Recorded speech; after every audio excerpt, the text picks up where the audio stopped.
Hello everyone, it's Old Guardian here, and oh boy, Blizzard just revealed the upcoming nerfs and buffs for standard Hearthstone.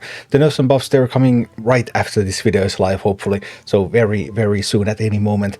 There will be 2 nerfs and 18 buffs. Yes, this is well, I've talked about this before. I said that only buffs can save this meta, because there's classes that desperately need buffs. Without buffs, they're nothing. And now we're getting those buffs. Not quite the buffs that I expected, but I'll talk about everything that we're going to get and what's going to be their effect that I think it's going to be anyway. And let's take a look. First of all, we have Drek'thar. Drek'thar, new effect, Battle Cry. If this costs more than every minion in your deck, summon one of those minions. And what about the refund? If you bought the diamond version, you're going to be refunded 3000 gold. No matter if you bought it with real money, if you bought it with gold, gold is what you're going to get. And yeah, Drek'thar, this makes Drek'thar so much weaker. Does it make it completely unplayable? I mean, yeah, I guess you won't play with Drek'thar anymore. Just the cost to pay for this probably just doesn't outweigh the value. It really depends. If there's really nothing 4-cost or above that you want to put in your deck, then maybe there's still some space for it, but probably that card is just gone. And that's good. And previously I was wondering whether they need to do additional nerfs in addition to Drek'thar, and one of the main candidates that I had was Multi-Strike to 2 mana, and lo and behold, Multi-Strike to 2 mana. So a little bit more difficult for Demon Hunter to do all of these crazy turns with the Dread Prison Glaive, and yeah, that's really a good change. So the power of Aggro Demon Hunter finally going to be checked. These 2 nerfs sound really good for that. I hope that they will be enough to make the deck weaker, and yeah, I like this. And then the third nerf is going to hit Quest Hunter with Dragonbane Shot. Deal 2 damage, honorable kill, add Dragonbane Shot to your hand, and this card has been, it's been a really strong card. You just keep shooting at stuff, but now it's going to cost 3 mana. So it's going to be that much more difficult to activate your quest. It's going to be that much more difficult also to just use this in order to keep your machine gun rolling. So 3 mana to deal 2 damage, that is not a very attractive proposition, so we'll see what happens with Quest Hunter. Quest Hunter should still be able to survive this, I believe, but it's definitely being weakened a bit. And then the buffs. What new decks are going to become part of the meta thanks to this patch? First of all, we have buff on Xillag of the Abyss. Xillag Stalks, new, at the end of your turn, deal 2 damage to an enemy. It used to be 1 damage, now it's 2, so Xillag, it's going to summon 4 Stalks, so those are total going to deal 8 damage to random enemies. Xillag becomes a little bit better at clearing boards. Xillag definitely becomes a lot better at hitting face. Also, damage is going to be still increased every turn, so yeah. What kind of Demon Hunter deck will run Xillag? I don't know yet, but trying to find some other avenues also for Demon Hunter. And then there's a lot of buffs for Big Beast Hunter. I already had a great time with Big Beast Hunter, and this is pretty crazy actually. Harpoon Gun. New. After a hero attacks Dredge, if it's a beast, reduce its cost by 3. That means that all the 7-cost beasts, and you know, there's Bears, there's the Colossal, all the 7-cost beasts, you play Harpoon Gun on 3, you hit with it, you Dredge, you get a 7-cost beast, you put it on top of your deck, and it's going to cost 4. Next turn you draw that from top of your deck. Immediately playable. This is a huge buff to Harpoon Gun, huge buff to Big Beast Hunter, and this is not all.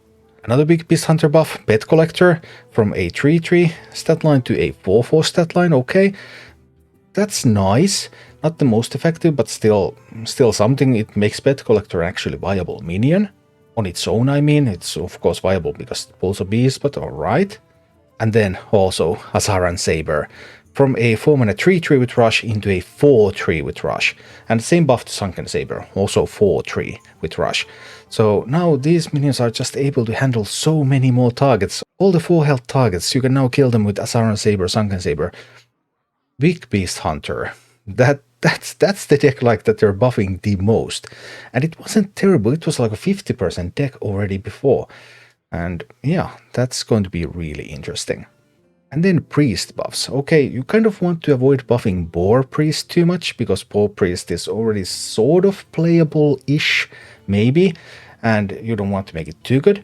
But now they're actually giving Quest Priest some buffs, because Blackwater Behemoth, new, costs 7, alright? There are not that many 7 drops that you would run in a Quest Priest deck. Having this at 7 means it comes out earlier, it gives you that lifesteal, it gives you that healing.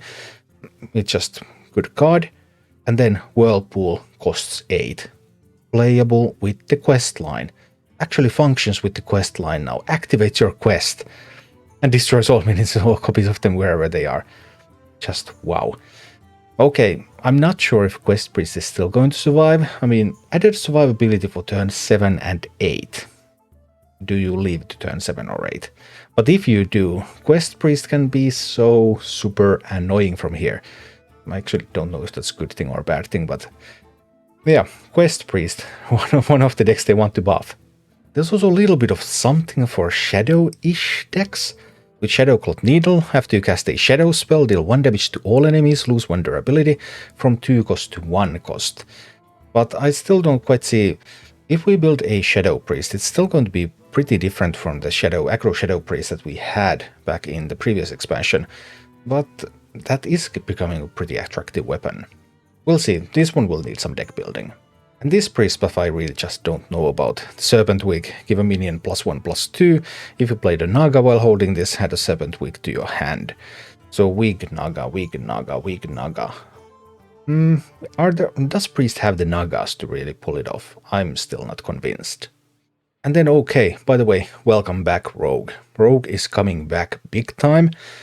First, Quest Rogue, hey, there must always be a quest deck. SI7 Smuggler, unnerfed. Battlecry, summon a random 1-cost minion. It was nerfed previously to summon a random 0-cost minion. Now it is unnerfed. The minion is going to be 1 step bigger again. And is this enough to save Quest Rogue? Who knows, but yeah, it's definitely a buff. And that's not all. They also want Burgle Rogue to be a thing. First of all, Tooth of Nefarian. Funny, Tooth of Nefarian was the rogue card that I identified for a buff. I would have just cut the honorable kill keyword from this though, but well, they kind of like their keywords. But costing 2. The reason I didn't think this would be made to cost 2 was cost 2, deal 3 damage, can go phase. I was worried that there might be some ways to build like OTK style rogue decks if this becomes cheaper and it can go phase. But Blizzard is not scared. Maybe they have tested so extensively that they know that that sort of nightmare scenarios cannot happen. Yeah, sure, they have tested it. They have tested extensively, but let's call it that. Anyway, Tooth of Nefarian, only going to cost 2, alright. Discover a spell from another class with honorable kill. And then Wild Paw Null, unnerfed. Back to the exact original stat and cost. Cost 5, 4 attack, 5 health, completely unnerfed. Maestra, now you do not know who you're going to be playing against again. It's the Masquerade. It's the Masquerade, I'm telling you. No way to know what you're up against when you see somebody come up, because it's going to be the Wild Paw Null. Or maybe it's going to be Tess Greymane. Tess Greymane from 8 cost to 7 cost. Is that enough?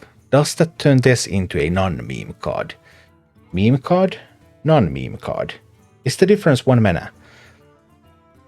I wouldn't bet on it, but okay, at least your meme decks will be stronger. If this won't become mainstream, I hope it won't become mainstream, but needs to be tested. And Hengeclan Burglar from a 4-3 stat line to a 4-4 stat line, so lots of buffs to Burgle Rogue. Burgle Rogue archetype really seeing a ton of support right now. Then the Warlock buffs. I was talking about Zoo deck. I was talking about Handlock, some of these archetypes that could be buffed, could be reasonably buffed into viability. But Blizzard is targeting Curse Lock. But that...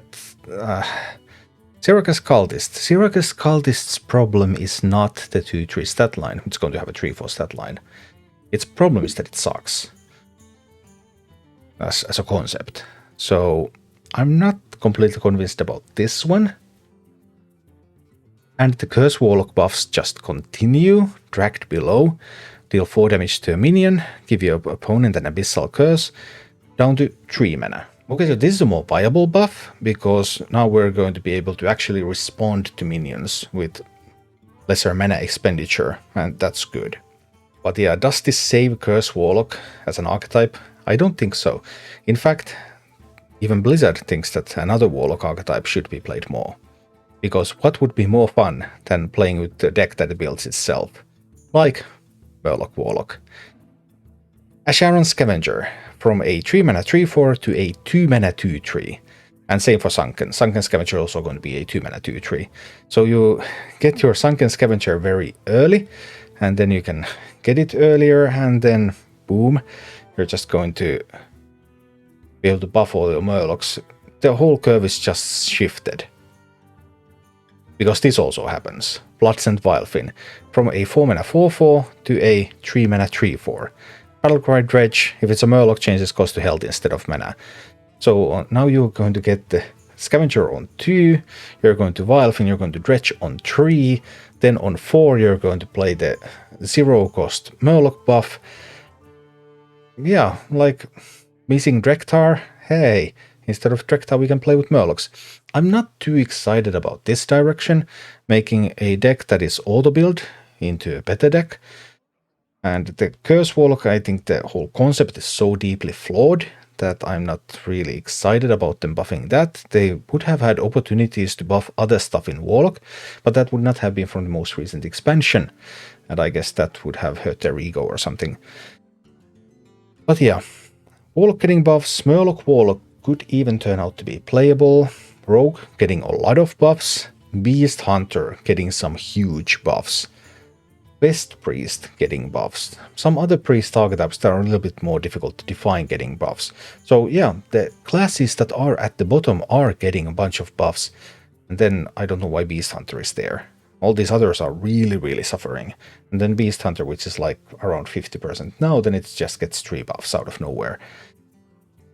Yeah, we'll see about that. But the Tyrant is dead, Aggro Demon Hunter is being made weaker, Quest Hunter being made weaker, and yeah, brand new game. Let's see how it's all going to work out in just some minutes from now. Thank you for watching. If you enjoyed the content, please click the like button, subscribe to my channel, and check out my Twitch channel.